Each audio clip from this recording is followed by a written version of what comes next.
Welcome to the program. We are live with Dr. J. Mitchell Perry.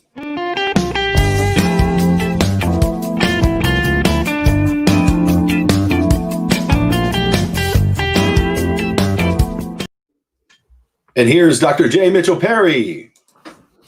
Hi, everybody. It's Tuesday, and we have now secured Tuesday mornings and Friday mornings for a live with Dr. Perry. Tuesday mornings, we're going to see if we can make it to manage your expectations. It's going to be essentially an Ask Dr. Perry kind of experience. Lots of people send in questions. Lots of people are dealing with a whole bunch of issues. Many of the questions we have so far for today seem to be reflective of what's going on with a lot of the country. And then on Friday, we'll have prepared material, certainly that has to do with coping with COVID-19. And so we're going to start right away now in live. I'd like to welcome you all here. Thank you for your submissions to me online so I can be responsive. And I very much appreciate all of your kind words and your support. The last one we had, Mike, if you noticed, for what we did on live last Friday, we had in excess of, I think it's 2,200 people watching. So that is really particularly terrific. So Mike, please, you got some questions for me, yes? The first question we have, the media is the media. How much news is too much news right now, Dr. Perry? Well, here's what I notice about the media being 24/7. If you go to any of the media, any of the typical networks, or you go to Fox, or you go to more of a liberal one, what's certainly true is many of what's online for you to watch is repeated several times throughout the day and the night because it's 24/7 much of the time. And so the likelihood that you're going to get some material repeated after you keep on being hooked on watching it is pretty high, which means if you're like many people, you're going to be somewhere between enormously afraid or very disturbed or hugely confused, meaning everybody's an expert and it appears as if they all disagree. People are making prognostications about what's going on with COVID-19, and it's all guesswork.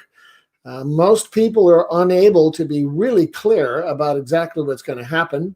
On the front page of USA Today, there's an expert in all things virus and diseases, and he says it's pretty likely that 70% of the U.S. population is going to be infected. Well, that's a lot of people, and that scares people. So the very first thing I would say to you is what you might want to do is ration your ongoing information about how many people are infected and how many people died and all the bad news that's happening. Because as you know, Mike, you've experienced it for years. Most all the news for the last many decades is all bad news. Is that true? Right. Yeah. They sensationalize things. Well, keep in mind, the media is in the business of getting followers. And therefore, one of the most effective ways for followers to keep following is to scare them. It's also somewhat reflective of some organized religions. The objective is to get you to be afraid. So therefore, if you are the type that gets hooked on the news and you get afraid, you'll notice that with more and more watching, you get more afraid. And some of you think, well, I have to be afraid. And then there are people like me thinking, well, I think what you may want to do is put a governor on that fear because you have a lot more control than you think you do, given your use of the proper equipment, given your practicing of social distancing, given your ability to stay at home.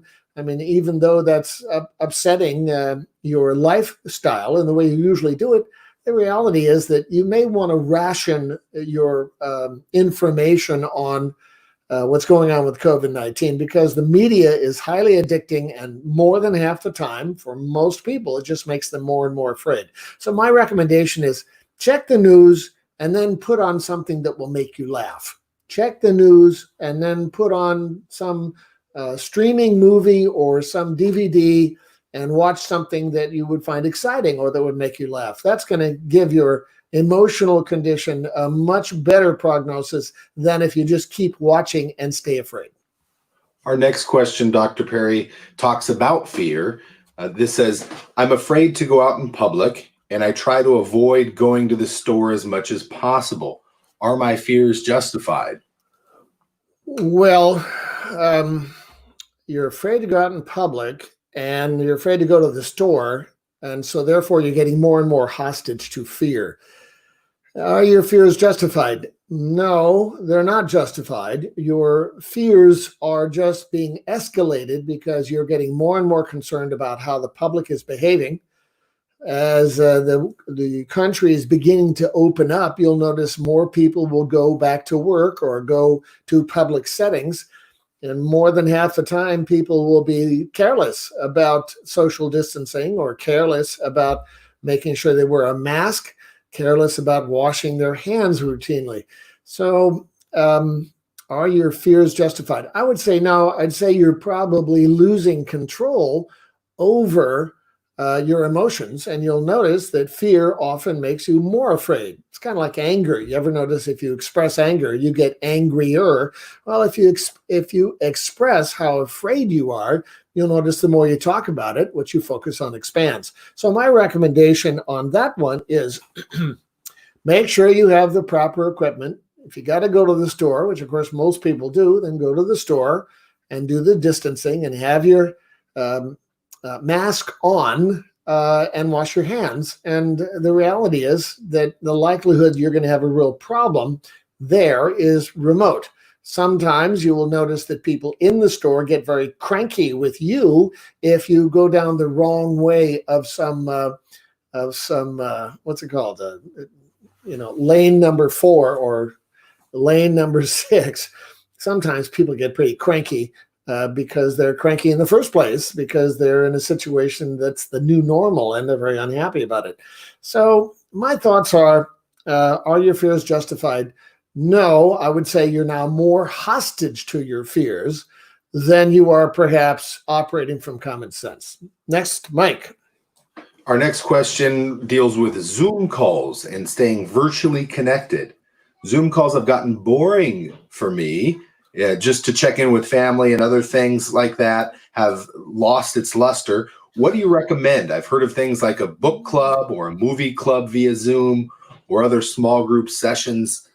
Does that make sense right now? Well, it can be the case that I remember when my children were little and I was traveling a lot and I wanted to talk to them every day. So I noticed for when they were little, I'd call them on the phone and they would answer the phone and they'd say, "Hi, Dad."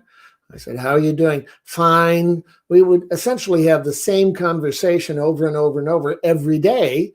I missed them. I wanted to see my kids. And so I wanted to have contact with them. And yet our conversations were the same. So on the one hand, of course, they were unimpressed because they were little and we were having the same conversation. And they were a short conversation. On the other hand, ongoing contact was important for me and equally as important for them, contact with their parent or their other parent. So what I would say to you is sometimes it does get boring because you're checking in with people that you care about, that you're unable to see in person, and you want the contact. On the other hand, the script appears to be consistent. So my recommendation is certainly check in and then think about all the things you could be watching or listening. Mike, something called books on tape or movies that are streaming all the time. Something about Netflix or movies on demand.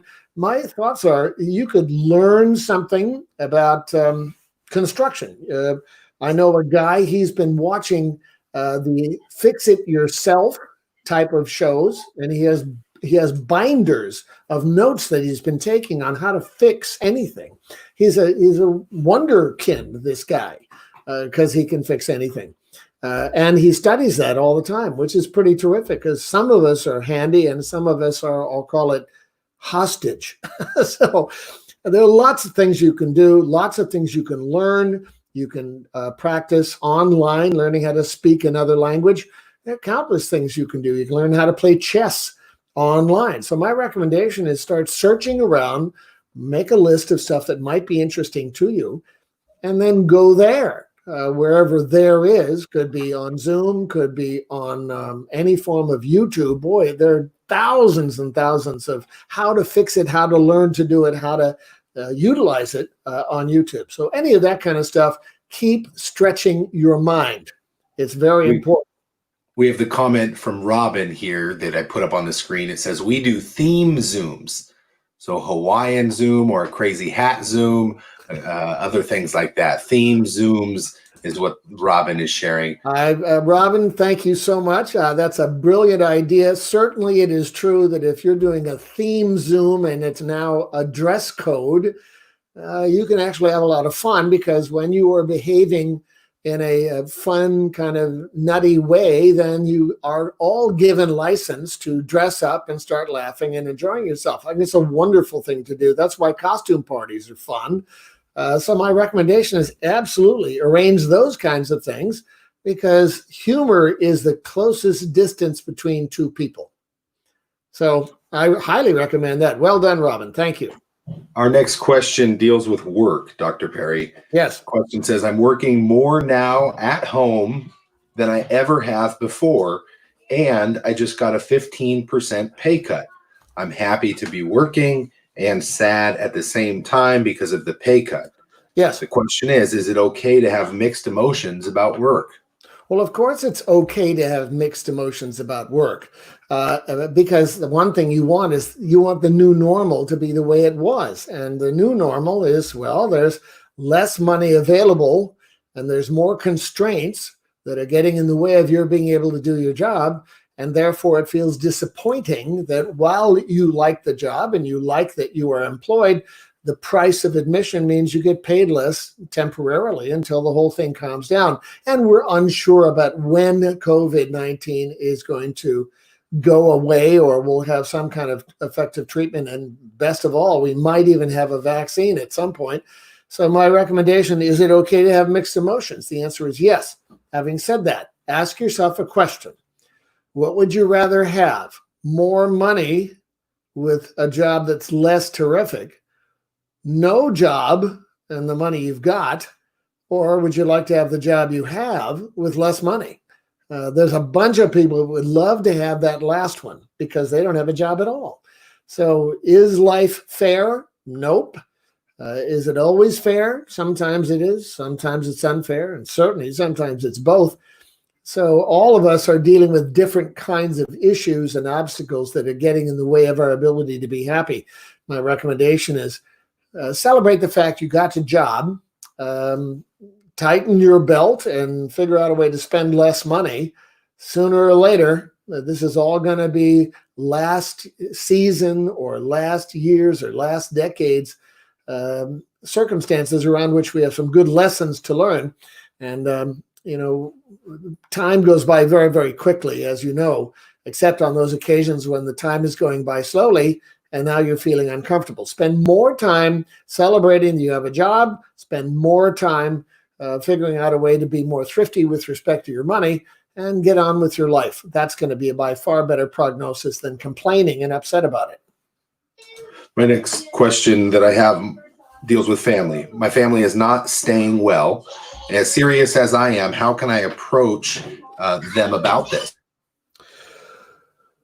Well, boy, that's always a problem. I've lost count of all the people I am talking to where their parents are elderly and doing poorly and live a far ways away. I know one person and her parents live 400 miles away. And I have another person I know and her parents live 2 or 3 hours away. And the parents are elderly and obviously a bigger threat of getting infected. They are living at home, and you probably know countless circumstances like this with people in your network. Of course, you're afraid. Of course, you're uncomfortable. Of course, you feel helpless because you want to be able to go see them and you are unable to for a number of reasons. So my thoughts are the following. I talked about this last Friday, the whole marine idea of what is it? Adapt, and improvise and figure out a way to deal with it in some other way. So my recommendation is the more you figure out what are your options in front of you on how you can feel less bad or feel reinforced that today your parents are doing fine. The point is you're going to be doing much better when you think about how you're going to improvise and adapt and overcome than if you spend the time obsessing and worrying. All we know about obsessing, catastrophizing, and awfulizing is that just takes up emotional space and you end up feeling miserable and weak. So continue to keep thinking about, okay, what are my options? How can I handle it? How can I make contact? How can I get some people to look in on my parents or whoever is doing poorly? That's going to be by far more effective for you rather than feeling powerless because you're stuck. And a lot of people are hostage to their emotions all the time. Remember, you are in charge of your emotions. You can choose to feel frightened and be now terribly weak, or you can choose to think, well, okay, now I'm going to prevail here. What are the ways I'm going to do it? Which means you got to go the distance, which often takes time and effort. And sometimes you do get hostage to your emotions. If you need to cry, then take 15, 20 minutes, go cry, wash your hands, wash your face, and get back in the saddle. This too will pass. There's life after this, people. I'm serious. Mike, now what? Our next question deals with a family that is doing well and very happy. They say this: my family is happier to be together than we've ever been. We're concerned for the whole community at risk, but this has been very good for the emotional connection of my immediate family. I don't feel comfortable telling people about my feelings with this, and is that a bad thing? Well, first off, this does happen. When you are staying at home with your family and you're required to be at home, you can decide, we're stuck here at home. Some people say that. Or you can say, gee, I'm surprised and tickled that I'm really enjoying this. We are having more fun together. We're playing games. We're talking. We're spending time together that otherwise we wouldn't do that. And therefore, we're getting more intimate and more close and more affectionate and laughing more. That does happen with many families who are sequestered at home in quarantine. And so, first off, the good thing about all that is that you're very fortunate with applying yourself to be able to enjoy that kind of closeness, which is, by the way, a good lesson for you as you go into the future. And as COVID-19 dies down, you can say, I still want to do that closeness thing that I got to enjoy when I was quarantined. So that's a good lesson for you to keep that program going, even when you can go back to some form of your normal life previously to now. Now, the second question you had was something like, do I need to feel badly about the fact that I'm uncomfortable telling other people that I'm happy? Well, here's what I want you to know. Are you supposed to feel guilty because you're happy? I talked to a woman the other day and she said, things are going pretty well, Dr. Perry. Is this a bad thing? And I said, let me see if I understand this. Things are going well for you and you're afraid that this is a bad thing. And my thoughts are, could you be perhaps a little more aware of how your default is to continue to feel bad and afraid? Meaning operating from self-doubt. So the second part of that, which is, do I need to feel uncomfortable because I'm reluctant to tell other people who might be unhappy that I'm doing pretty well? My thoughts are, often when you tell other people that you're doing pretty happy, that you are pretty happy, those other people might say, oh, that's wonderful. I'm so happy for you, which means now those other people will think, well, maybe I could do that too. Some people will say, you're really happy. How are you doing that? Which means now you get to teach them. The other thing, please understand, people who are malcontent, people who are generally always thrashing and always feeling bad and always feeling some form of oppressed, regardless of your happiness or unhappiness, they're going to stay that way anyway. People who are into feeling unhappy practice it on a regular basis. They're good at it. So whether you tell them you're happy or you tell them you're unhappy, they're going to want to talk about their unhappiness, and you might want to just let them wallow around in feeling bad. And remember, your emotions and the way you experience your environment is your choice. Your emotions and the way you experience your environment is your choice. You can take a look at what's going on right now and say, how do I make the best of this? Or you can say, ain't it awful? And then you search for a network of people who can enjoy the contest of who's the most oppressed person, which of course is a colossal waste of time, and yet a lot of fun for people who want company when they feel bad. So there you go. Mike, what's next? Our next question is a two-part question. It says, with all the conflicting messages we are getting from government and the doctors and the news, who should we listen to? And then the second part of this question is, how can we be prepared for the next event that may be like this? Well, first off, with respect to, I'll do the second one first. The second one first is essentially, how can we be prepared? One of the things I encourage you to think about, and you may want to write this down, and I've been saying this for decades. If you think about life's lessons, please understand, life is about learning lessons, and lessons will be repeated until they are learned. We're in a sort of a curious species because we have countless opportunities presented to us, both personally and professionally, as we get older, where we can learn some lessons, where the lesson was, I handle that pretty well, so I want to do that kind of thing again. Or, gee, I'm embarrassed and kind of ashamed of myself because I handle that pretty poorly. So the reality is, you may want to take a look at the lessons that are being handed to you on a silver platter right now, around which you could learn some pretty powerful lessons going through the new normal of COVID-19, with, of course, a very expensive price of admission. On the other hand, there's some pretty good rewards you can get out of this as well. Moreover, you can decide to change your behavior on an ongoing basis, which will result in you liking what you see in the mirror, which means your self-respect will go up. So my thoughts are the following. With respect to the first part of that question, is with the conflicting messages we are getting from government and the doctors, who should you listen to? Well, first off, my recommendation is I would encourage you very strongly to listen to people who are in that discipline, meaning listen to people who are, let's say, brilliant doctors who have been doing this for years and years and years. Dr. Fauci is a brilliant, well-respected doctor. He's been doing it for decades. He really knows a lot of what he's talking about. So you may want to trust more in things like science, and you may want to trust more in things like common sense than listening to someone who's protesting and saying, ain't it awful, and we shouldn't have to do this, and we're going to do what we want to do, as I'm angry and I'm being oppressed and this isn't fair.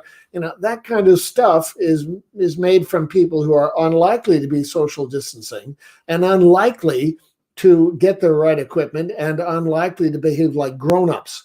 So my recommendation is go to the people who have the expertise and have understanding of the facts and listen more to them. For example, what you're hearing now as COVID-19 is really still alive and well, what you're hearing a lot from some people is that we have to get out and get our jobs back, and we have to somehow or another open up the country. And on the one hand, that's understandable. You want your job back. You want to make more money. You certainly want some kind of normal. On the other hand, you may notice that when people get out into public, they somehow conveniently forget to do social distancing. They start thinking that they can be close with each other. They can go, let's go to the park, or let's go to the beach, or let's go this and go that, or let's go to this protest rally. And oh, by the way, I want to carry an AR-15 with me and scream and yell and have signs up there. I mean, you certainly can protest if you want. On the other hand, at what price? So first, listen to Dr. Fauci and people who are highly trained, certified in that particular discipline, because what they're going to tell you probably makes some sense. You'll notice a lot of the doctors now are saying, if you want to go out and you want to essentially get out of your house and go do whatever you do, please understand there is a significant possibility that the infection will start finding its victims out there. So you got to be really diligent about how you conduct yourself. Listen to those experts about what you really ought to do when it comes to how you conduct yourself around other people. On the other hand, there's a price you pay for, of course, staying at home, and there's also a price you pay for going out into public. And you got to decide what is a bigger price to pay. And remember, the people at home with you are probably among the most important people to you. The thing that's really curious about us as humans is what we will do is we will get married and say vows, and we'll make babies, and we'll pay taxes, and we'll buy houses, and we will have a nuclear family, and we'll have extended family. Mike, you have got that group in your life. You've got your nuclear family at home, and then around you, close by, you've got brothers, and you've got your in-laws, and you have your parents. Is all that correct? Yeah, it is. Yeah, so, we're close. We're close, and we have people that are in a vulnerable population as well. Exactly. Okay. Now, Mike, could we say, listen very carefully, could we say the people in your nuclear family and many people in your extended family are extremely important to you? Without a doubt, yes. So could we say those people at home or close by in your extended family, they're so important to you that the depth of love and care and regard and unconditional commitment, could we say, those people are so important to you, they're among the most important people in your whole life. Is that right? Yes. Well, don't you find it sort of curious that most people would say that, yes, that my spouse or my children or my extended family, these are among the most important people in my life, which therefore common sense would say, well, then you'd really want to treat them with a whole lot of respect and care and affection and support and appreciation. Is that true? Yep. Okay, here's the paradox. Here's what most people do. The people that are most important to you are clearly the people, well, you probably want to show them the most indifference and contempt. It just seems insane. So my recommendation is look at the people that are important to you and treat them with love and affection and support and respect and reinforcement, as opposed to indifference and belly aching at them. Jesus, these are important people, so it's insane for you to treat them poorly or to ignore them. And a lot of people do that, as you know. So continue on, Mike. Dr. Perry, we're going to be doing live Q&A every Tuesday in May, and also Friday mornings at 9 a.m. will be live as well. Can you give people information about these lives and where they can connect with you? I will be happy to, Mike. First off, this will be on Facebook because we're live right now. And you go to Dr. Mitchell Perry on Facebook, and you will see it there. You can also go to J.M. Perry Learning on Facebook, and you'll see it there. You will also go to, if you want to, you can go to YouTube. Mike, we're now doing this also on YouTube. And there's a bunch up there already, and you're going to be continuing to add every week. Is that right, Mike? Yeah, correct. On YouTube, it's J.M. Perry Learning. J.M. Perry Learning, or you can go to Dr. J. Mitchell Perry, and I'm going to be right there.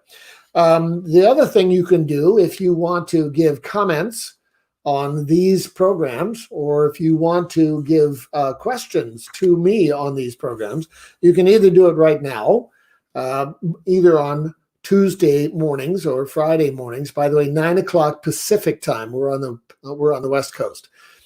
You can do that, or you can go to jmperry.com, which is my website, and you can browse around if you like, and you can certainly send me an email with your questions or your comments. More subjects you would like me to talk about, more subjects that you liked more than previous subjects, that kind of thing, because we're doing this on an ongoing basis to help you become more equipped and more fluent and more comfortable with much more productive ways of managing relationships, managing your emotions, managing your performance. And remember, we have the right to pursue happiness and success. and keep in mind that it's pursue happiness and success rather than just thinking I exist, therefore I deserve it.